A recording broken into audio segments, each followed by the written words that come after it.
बहुत समय पहले की बात है। एक छोटे से गांव में अदिति नाम की एक लड़की अपने पिता रामू के साथ रहती थी।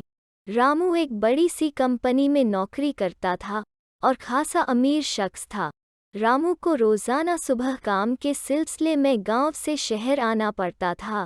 रामू की बीवी क्योंकि मर चुकी थी और रामू नौकरी की खातिर रोजाना शहर जाता था। पीछे अदिति घर में अकेली होती थी। रामू को अदिति की फिक्र होती थी क्योंकि रामू अपनी बेटी अदिति से बेहद प्यार करता था और उसे मुंह मांगी चीज लेकर देता था। इसीलिए उसके आराम और आसानी के लिए रामू ने दूसरी शादी का फैसला किया। रामू ने दूसरी शादी सुशीता के साथ की। सुशीता की एक बेटी थी जिसका नाम मोना था। रामू सुशीता को कहता है कि मैंने तुमसे शादी सिर्फ अपनी बेटी की देखभाल के लिए की, इसीलिए ये ध्यान रखना मेरी बेटी को कभी कोई परेशानी न हो। सुशीता कहती है, आप फिक्र न करें, मैं इसका अपनी बेटी जैसा ख्याल करूंगी।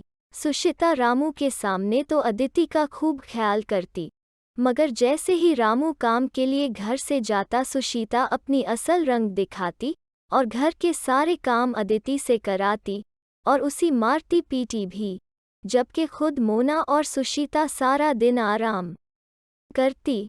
एक दिन अदिति की तबीयत ठीक नहीं थी। सुशीता अदिति के कमरे में आके अदिति को सुनाती है कि कल मोही अभी तक तेरी नींद खत्म नहीं हुई, चल उठ, काम कौन करेगी। अदिति कहती है, माँ मेरी तबीयत आज ठीक नहीं, मैं आज काम नहीं कर सकती। सुशीता को ये सुनकर बेहद गुस्सा आता है और वो अदिति को घर से निकाल देती है और झूठ मूठ का खत लिख देती है अदिति की तरफ से कि अब्बू मैं अपनी मर्जी से ये घर छोड़ रही हूँ। अदिति बाहर बैठ के रो रही होती है। तभी वहाँ से रामू गुजर रहा होता है और अदिति को सड़क पे रोते देख अदिति से पूछता है, तुम बेटी यहाँ पे कैसे किया होगा और रो क्यों रही हो। इस पर अदिति सारी बात अपने पिता को बताती है। रामू कहता है, अच्छा तो ऐसी बात है। रामू सबसे पहले अकेला ही घर जाता है और सुशीता से कहता है, अदिति कहाँ है। सुशीता कहती है, मुझे नहीं पता, मुझे बस ये खत मिला उसके कमरे से। इस पर रामू कहता है, अगर ये बात है तो अदिति बेटा। अदिति आ जाती है और सारी बात बताती है।